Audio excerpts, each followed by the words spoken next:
Ça va chauffer aujourd'hui.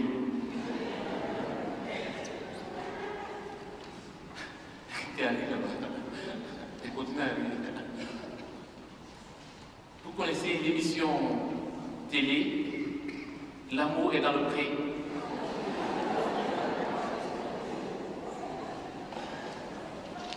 Je vais vous poser une question. Je vais vous poser une question. L'amour est-il toujours dans le pré? Ah bon? Pourquoi? Est-ce que l'amour est toujours dans le pré? Oui, et puis il y a non.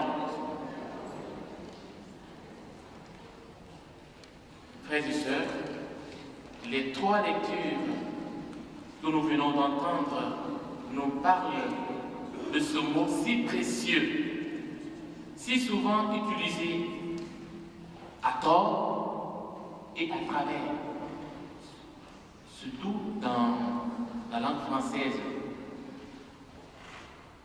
que je connais mieux.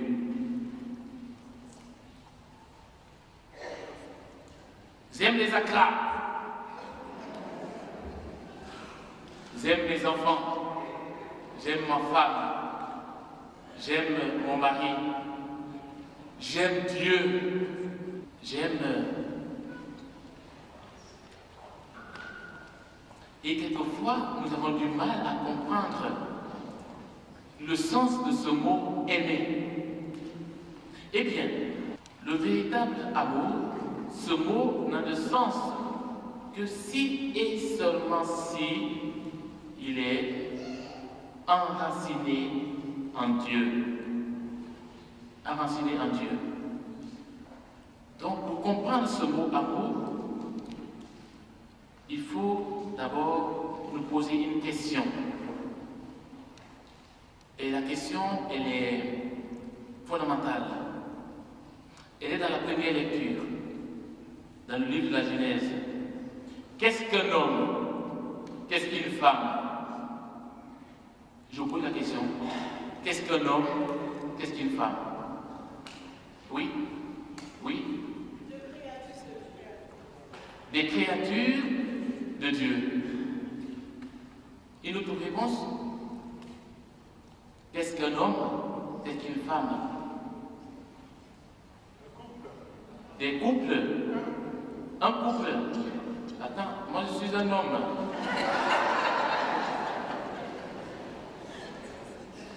Qu'est-ce qu'un homme? Qu'est-ce qu'une femme? Pardon? Des êtres humains. Des enfants de Dieu. Des lumières. Allez-y, allez-y, allez-y. Des temples de l'Esprit Saint. Allez-y. Des créatures de Dieu. L'image de Dieu.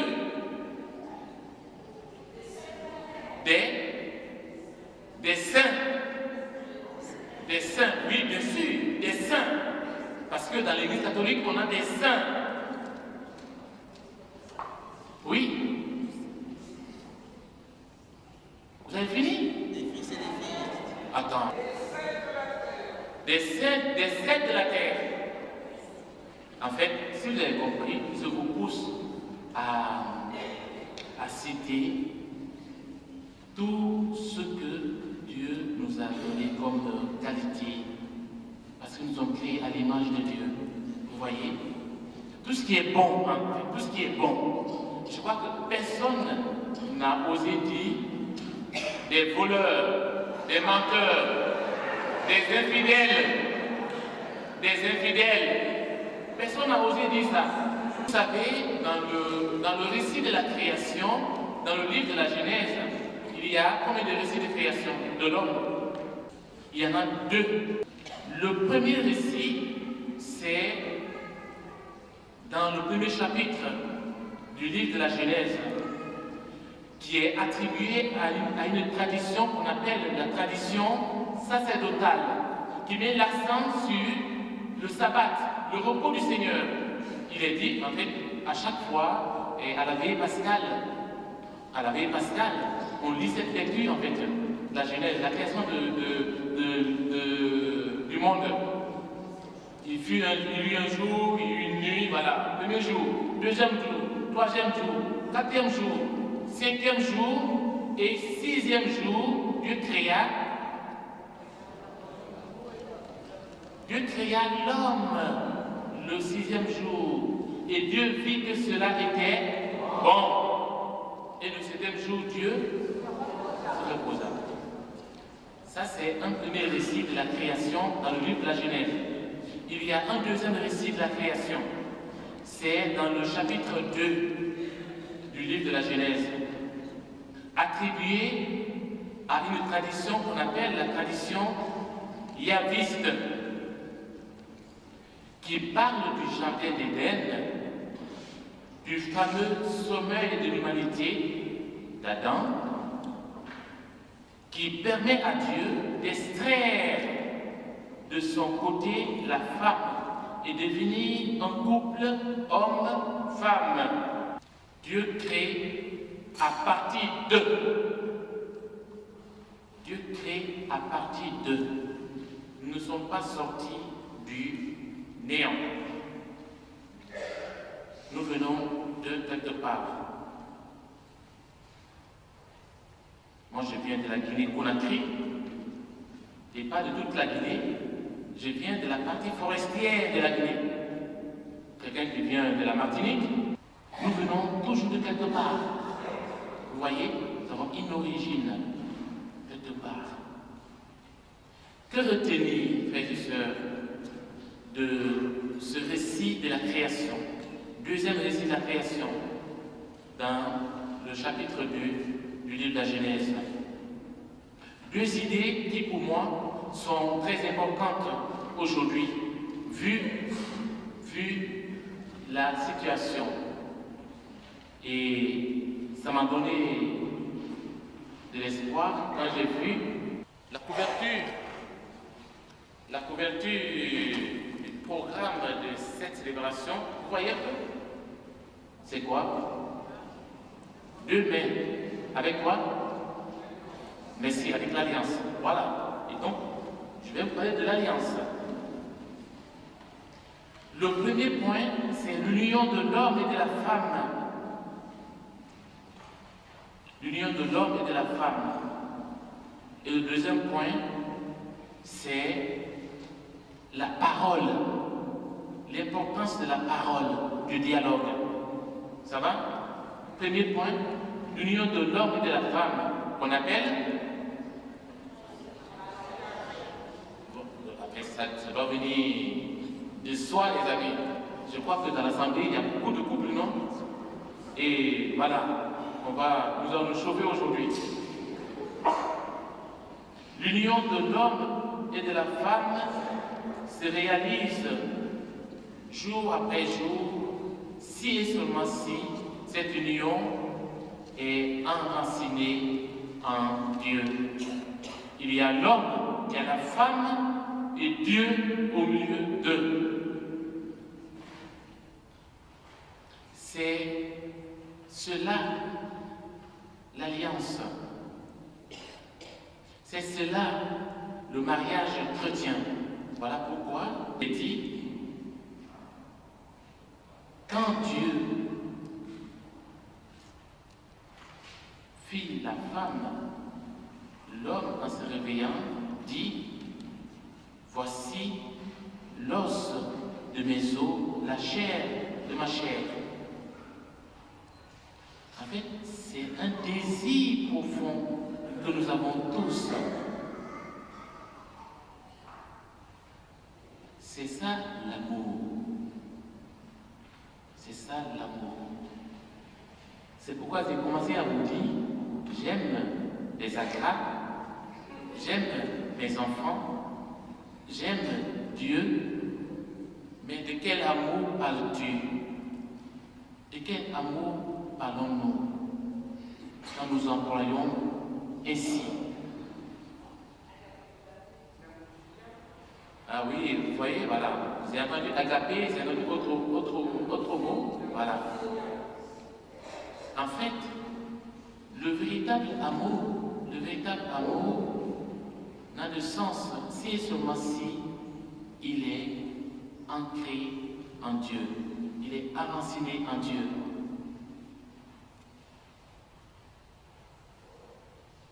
Je dis souvent aux couples qui viennent demander le sacrement de mariage, je leur dis que l'amour n'est pas la cause, mais le but du mariage.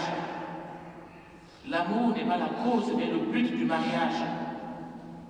C'est pourquoi cet engagement que vous avez pris, que certains vont prendre, ne peut qu'être pour la vie. Parce que c'est le but pour la vie. Et quand nous prenons au niveau de l'Église catholique, du christianisme en plus, de la manière dont le Christ s'est donné à l'Église jusqu'au bout, c'est de cette manière que les époux chrétiens sont appelés à se donner l'un à l'autre jusqu'au bout. Le mariage dans l'Église est fondé sur cette relation que le Christ a avec l'Église, sans condition, jusqu'au bout. J'aime bien Gabriel Marcel qui disait que aimer un être, c'est espérer en lui pour toujours. Aimer un être, c'est espérer en lui pour toujours. C'est ce que Dieu fait avec nous. Pourquoi aujourd'hui tant de divorces? Pourquoi aujourd'hui nous avons du mal à nous aimer fraternellement? Parce que nous avons perdu l'espoir. Nous avons perdu l'espérance. Parce que nous avons fermé toutes les portes. Parce que nous avons casé les autres, des fois nous-mêmes. Parce que nous avons du mal à nous ouvrir à l'autre. Parce que nous avons du mal à mettre nos pas dans les pas du Christ. Eh bien, l'homme et la femme viennent de quelque part. En fait, c'est vraiment du désir de Dieu que nous sommes, même si nous sommes du désir de nos parents. C'est vraiment un vouloir de Dieu. C'est Dieu qui l'a voulu ainsi. Il espère en nous et désire nous faire entrer dans sa vie, être participant de sa nature divine. Cet amour est si grand et si immense que quelquefois nous avons du mal à comprendre. Et nous sommes invités à pouvoir entrer dans ce projet de vie du Seigneur. Le deuxième point, c'est la parole, le dialogue. L'amour est comme un feu. Si l'on ne veut pas qu'il meure, il faut l'entretenir. D'où l'importance du dialogue, de la parole, de la prière en famille. Combien de couples prient en famille avec les enfants? Combien de couples, chaque matin ou chaque soir, se mettent ensemble pour implorer la grâce du Seigneur, la miséricorde de Dieu, la bénédiction de Dieu? Combien?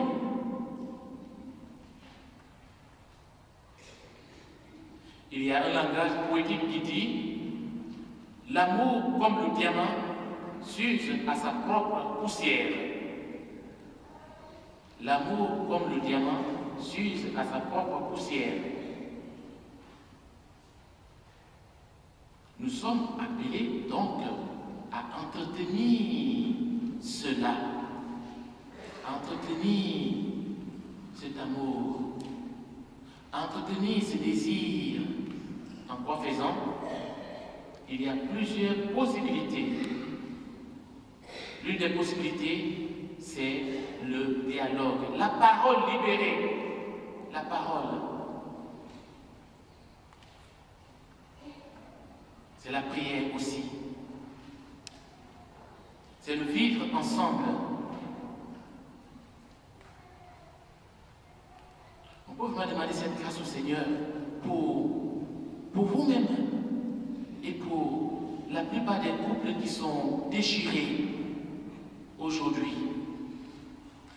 J'étais à Levallois-Perret, j'étais jeune prêtre. Il y a beaucoup d'enfants qui viennent au quartier.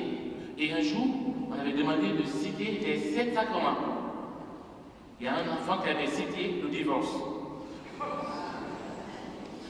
Ce qui est normal parce que c'est tellement dans le langage. C'est tellement dans le langage. C'est très important, frères et sœurs. Si nous voulons que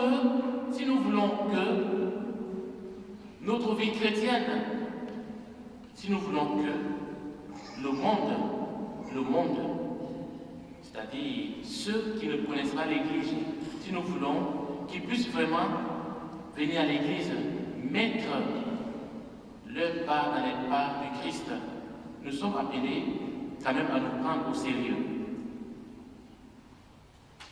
La plupart des foyers sont déchirés parce que les gens n'ont pas pris le temps, de bâtir ce foyer. On est pressé, on va comme à la manière du monde. On n'a pas le temps de s'asseoir pour poser les bases, les fondements. Et quelques jours après, ça s'écroule. J'aimerais vous donner une invitation à vous, nos parents, à vous, pères de famille, à vous, mères de famille, à vous, grand-mères, grands-pères, de pouvoir transmettre cela à vos enfants, à vos petits-enfants, que la relation entre un homme et une femme se bâtit du jour au jour, dans le quotidien. Ce n'est pas un acquis. L'amour n'est pas un acquis. C'est un chemin, un cheminement vers. Dans l'Évangile, il est dit, c'est pourquoi l'homme quittera son père et s'attachera à sa femme et tous deux ne feront plus quoi?